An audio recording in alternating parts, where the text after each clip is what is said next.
ஸ்ரீஜா கதை முடிய போகுதா? ராகவும் சிந்தாமணியும் ஜூஸை கையில் வச்சு பேசிகிட்டு இருக்காங்க. ராகவ் சொல்கிறாரு, நீங்கள் யோசிக்கிறீங்களா இல்லை யாருக்காவது பயப்படுறீங்களா அப்படின்னு ஸ்ரீஜாவை பார்த்துட்டே கேட்குறாரு.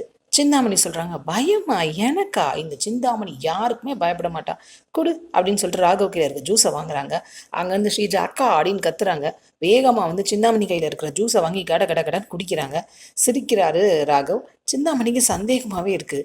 ஸ்ரீஜா குடிச்சு முடிச்சிடுறாங்க. சிந்தாமணி சொல்கிறாங்க, ஐயோ ராகவ், நான் கொடுக்கல, அவளாதான் வாங்கி குடிச்சிக்கிட்டா அப்படிங்கிறாங்க. அப்பாடா, தேங்க்ஸ் அத்தை அப்படின்னு சொல்கிறார் ராகவ். இந்த உதவியை நான் என்றைக்குமே மறக்க மாட்டேன் அப்படின்னு அவர் சொல்ல, என்ன தேங்க்ஸு, என்ன உதவி அப்படிங்கிறாங்க சிந்தாமணி. ஆமாத்த, உங்கள் கையில் நீங்களே அவளுக்கு விஷத்தை கொடுத்துட்டீங்கல்ல அப்படிங்கிறாரு. ஷாக்காக பார்க்குறாங்க. விஷமா அப்படின்னு கேட்குறாங்க ரெண்டு பேரும். ஆமாம் அப்படிங்கிறாரு ராகவ். நிஜமாவா சொல்கிற அப்படின்னு சிந்தாமணி கேட்க, ஆமாத்த, வர்ஷினிக்கு இவ பண்ண காரியத்துக்கு இவ குடித்த கூல்ட்ரிங்க்ஸில் விஷத்தை கலந்து கொடுத்துட்டேன். நேரடியாக நான் கொடுத்தா குடிக்க மாட்டான்னு தெரியும்ல, அதனால தான் ஒரு சின்ன ட்ராமா பண்ணேன், அது நல்லா ஒர்க் அவுட் ஆயிடுச்சு அப்படிங்கிறாரு ராகவ். நிஜத்துக்கே ராகவ் விஷத்தை கலந்துருக்கவா போகிறாரு?